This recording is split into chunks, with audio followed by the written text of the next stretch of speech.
through it, but I got to push back on somebody I was infatuated with, and I'm telling you this every year, Cody.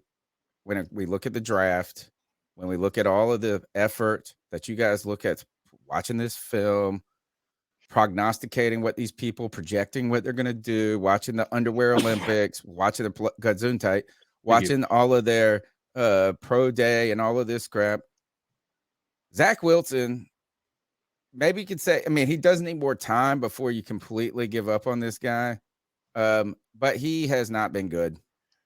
And he hasn't grown as fast as and with a good defense. And we don't even need him to win these games tremendously. He's just done absolutely nothing. And the one thing I heard Dan Patrick say about this is, he wasn't even meant to be the starter of his team his senior year, and he kind of was a one-hit wonder. Maybe there is something to the Tua Tagovailoa, the Bryce Young, these guys, is that certainly they might not have the traits that take them to superstar status, but look at all these guys who have had these traits that can do all this crazy shit, and they still suck. And Zach Wilson, who I was advocating for the Carolina Panthers going aggressively for, and I don't think his career's over. I don't think they should give up on him. Maybe they should this year, which that sucks. But he stinks, dude. The only thing he's good at is smashing MILFs. And is that even real?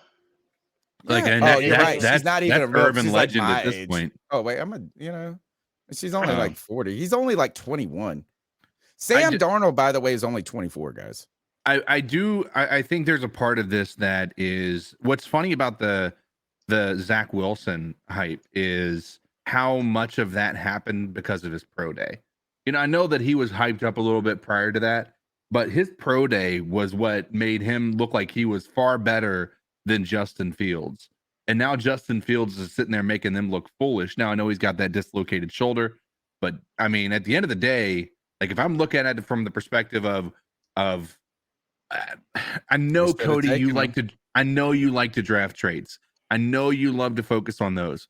I am so tired of like waiting for the guy that's going to be, the guy who's able to come out of this needing to develop, because there's so many things that have to go right for that to happen. Right. Like if Josh Allen wasn't given the perfect opportunity, he would not be Josh Allen. I don't care what you say. If he went to the Jets, he'd be probably considered just as bad as Sam Darnold is. And they almost could have given up on him after year one in a way. They could have. Like, and some teams would have been schizophrenic enough to say, you know what, fuck this. And so that's why I understand the urge to want to draft that type of guy, but I also know that at the end of the day, like I'm so tired of like just hoping, right? There's so many of these guys that are drafted because they have the potential. Mitch Trubisky, we can go all day with this. I mean, we can talk about Zach Wilson. We can talk about Trey Lance. And at this point, I'm ready to say Trey Lance was a bust just based on the first few games he had as a 49er. Yeah, and now he's hurt. And it's so many of these people that are considered like this high quality, high ceiling, really low floor, but high ceiling. And so often they just go the floor round. And it has to do, and it's not necessarily all their fault. I just think it has to do with you have to be put in the most perfect situation in order for you to be able to actually meet that situation. In fairness to Cody on this, this is potentially why Matt Corral could be the best case scenario, because you're taking a guy that ultimately is a Zach Wilson, ultimately is a Justin Fields, ultimately is this Trey Lance or whatever. Pick your name of whatever Jalen development. Hurts. Yeah, Jalen whatever Hurts. develop. Yeah. The question is do you really believe that they're a project that can turn into something, or do you think they're Will Grier? That's the real thing, is that like that's, but so in some ways that lends to maybe let's pull back a little bit in the first round talk all the time about these developmental guys, right? And let them earn their stripes. That's what I agree with. And Cody, I want to let you go, but you mentioned Jalen Hurts, right? Jalen Hurts went to the most perfect situation you could ask for a quarterback. But right? okay, what determines what is and isn't a perfect situation? Because the point being is if you look at Josh Allen and Jalen Hurts, through the first and second year of their career, they had a lot of doubters. I mean, even before the start of this season, there was a lot They of Jalen fired their Hurts coach. doubters. And He right, survived a but then coaching change. look what they were able to do. You add some weapons, you continue to build, and you continue to pour onto the development of your young quarterback as traits. And then over time, if you continue to build around them in the right way, they blossom. Now, I would say that the Panthers are actually a good team to do just that. We've already mentioned multiple times this year that our offensive line is much better than before. Right. We need to add a few receivers, but Terrence Marshall Jr. is coming along. You already have DJ Moore. I mean, you have young players that you can, use to help out that young, talented type of player. And the what's most nerve wracking is we don't know where that player will come from. Obviously, I'm a big fan of Matt Corral, and I would love to see what he's capable of doing for the Panthers. Sure. However, like we've stated a million times, if you are picking with a top 5 pick, the pressure for drafting a quarterback probably does become too much, and you feel obligated to grab one no matter what. So, Or you could have just done it with Fields, man. That's the thing, is whether or not Fields he is was the my guy number or 2 not. in all the draft that Yeah, year. right. I just think it was it was where we needed to be. We were I high agree. enough. It fell. He It was fell. You didn't perfect. have to trade up. You It didn't was have to perfect. overextend yourself. You had a guy that was going to start that season in Sam Darnold. You didn't have, and even if it didn't work out, you would really be where you are right now. Right. It would have been perfect. And here's the thing, and Cody, I don't disagree with you with a couple of points. My argument is I don't want to draft a guy in the top 10 that's a developmental guy, right? I don't want to draft that guy that's going to be a 2-year, because we have that guy already on the roster. That exact guy you're talking about is already on the roster. That's why he's already gone to that. That's why he's already abandoned that, CK. So that's if why he's on the Corral train so much, because Yeah, I you guys really are don't actually like. I'm not. agreeing at this moment. But if we Yeah. draft in the top 10, we are going quarterback, and I don't want to. I want a guy who is ready to take the reins, and that isn't the guys that you like, Cody. And that's my counter argument to this whole thing. Is I don't want to go the route of drafting the top 10 quarterback that is basically the exact same player as Matt Corral, and instead of going with a guy who has the ability to come in here and actually elevate this team. What I would love this to be. What I would love this situation to be is us drafting a guy like CJ Stroud or anybody like that, and it be an RG3 Kirk Cousins situation where, and I'm not going to say Matt Corral is Kirk Cousins, but where the CJ Stroud comes out, he does really well, but somehow Kirk Cousins found himself to be better, right? At the end of the day. And so I could see that type of scenario playing out, but I am not interested in going into the draft and drafting a quarterback that's a developmental guy. Again, just because we've already done that. And if we're not going to develop him, then why are we going to draft another guy? It sounds like Bryce Young is the only one who isn't a developmental guy at this point. Right. And well, I would say you're worried about his trait. CJ's You're worried about Bryce Young's traits, but you're not worried. But the other guys, every single one of them is raw in some sort of way. And Stroud definitely has something to do from I the don't think he's mind fast perspective. enough, dude. I don't think he's fast enough. He throws a really pretty ball with touch on field. But I think as far as navigating the pocket, avoiding pressure, and keeping your eyes downfield, Bryce Young is the best quarterback in this draft from that perspective. Again, you have to weigh how much it matters to you that he doesn't have that bazooka for an arm. He has a good arm, but he's not throwing into a tight window like a Josh Allen or a Herbert or a Mahomes or even a guy like Justin Fields. But and then he is 190 pounds, 5'11". Right. That is concerning. It's not like doesn't have to be a deal doesn't breaker ruin either. you entirely, but being that slight of frame is concerning. For me, I want to just go back to CJ Stroud for 1 minute.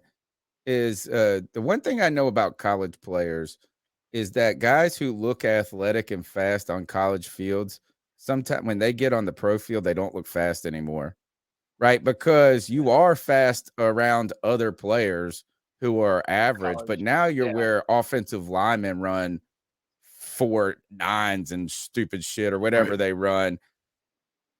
I just need this, is that if you are a quarterback who is built kind of like, I feel like you're going to try to compare him to a Fields, and I don't think he's the athlete Fields is at by any stretch of the. Not at all. Fields Yeah, is a I mean, when it comes to the far leg, I superior think Hurts athlete. is, and I just think Hurts is, maybe this is what we should be doing is looking at any quarterback that draft gurus are saying aren't the dude. Right. And maybe they're the guys. Josh Allen, Patrick Mahomes, Jalen Hurts.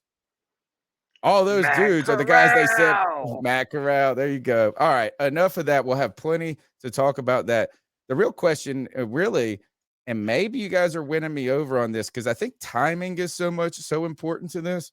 And that's why I think Justin Fields was the perfect timing for the Carolina Panthers, whether or not you believe in him as a player. Right.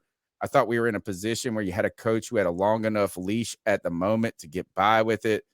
You had Sam Darnold to be a bridge with it. Now, what you're going to have to do is you're going to have a new coaching staff, and either they're just going to have to love a guy and be – what are the odds you're going to be good next year? They've got to be low. So in some way, you're thinking about this is you could be picking top 10. So maybe you pick a defensive end, you punt, and you take a quarterback next year because you're going to be in the top 5 anyway. That's the sad part about this, and that's the scary part about this rebuild is that it should have been happening now where we were hitting that momentum point, and now it could be 2 or 3 years down the road. That is the terrifying part about it. How often we ask for this. I am like, again, if we're number 2, we're drafting a quarterback, period, right? But there's a part of me that does wish that we would trade back. There's so many teams with multiple draft picks in this draft that I feel like would be and like love to move up to that number 2 spot and feel like, moving up is worth that. I mean, I feel like the Eagles, if they have multiple draft picks this year, right? And in the first round. And so if they saw a guy that could be a difference maker, because you got to keep in mind their entire team. If they don't win it this year, they're looking next year. And they've been aggressive. They need to get that Fletcher Cox backup coming in because he is on the back end of his career. If he's there next year, I'd be surprised. Fletcher Cox is getting to an age where they already went and just got Linval Joseph and Ndamukong Suh. They had to bolster as 1 year that deals, as it was. or at least with Ndamukong Suh. They had to do that because they needed the help now, and they have. You're right. Ooh, and so if they let's say they don't make it to the Super Bowl this year, and they're like this is a window for them. They are considered a great team. And so I think that that's a possibility that we see that outcome where these guys want to draft or trade up, and we're in prime position to offer that to them, especially at number 2, because the Houston Texans are going to go with quarterback. That's going to leave that. What's that defensive tackle you guys have been talking about that's just looking ridiculous? Jalen Carter. Right. I'm just saying. So, but yeah, imagine it's picking certainly a defensive possible. tackle again. But, that would be awesome. But CK, what I am saying though is that you mentioned that you don't want a project quarterback. You want someone that's going to step in right away. If we're going to draft if you pick them in the top 5, that's what he's saying. Yeah, right. If you draft top 5, but that's what I'm saying though. If you're going to move back, then you have to be okay with whatever the quarterback situation is. Either a free if we move agent, back, I will be.